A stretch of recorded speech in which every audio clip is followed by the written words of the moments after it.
on the outside of the shirt. However, we don't want to miss this line.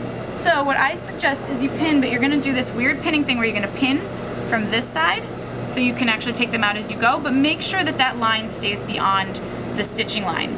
So if you put your pins on this side, you're gonna risk breaking your needle pretty badly. So I suggest, like I said, doing this little trick here.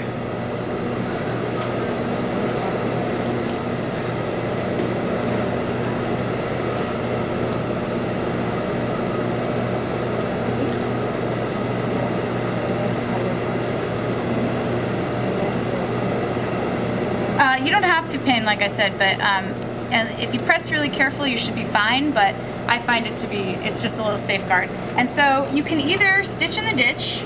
Who can tell me where stitching in the ditch is? I'm gonna point. Right in that seam, right in the crevice. Or, so if you don't want top stitching, that's fine. Or you can do your 1/8 inch top stitching, and you'll find a lot of shirts have this decorative top stitching here as well. And you can also do a second row of 1/4 inch top stitching.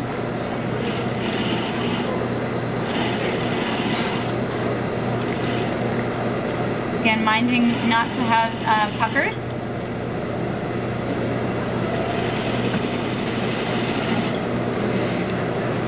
Again, the puckers, they happen naturally because we're putting a straight line into a curved line, so it can happen a lot, so just be careful. It's normal, it's not that you're doing anything wrong. And then if I did my top stitching, my decorative top stitching, I could go ahead and do it all the way around.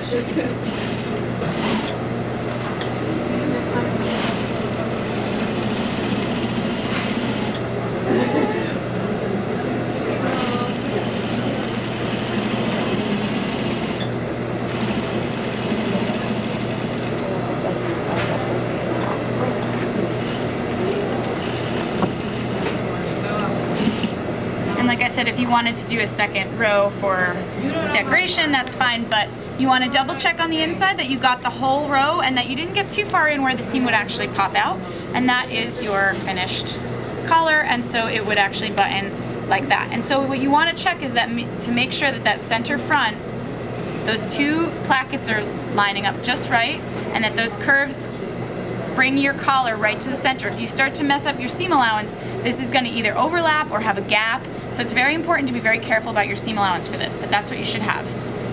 Okay?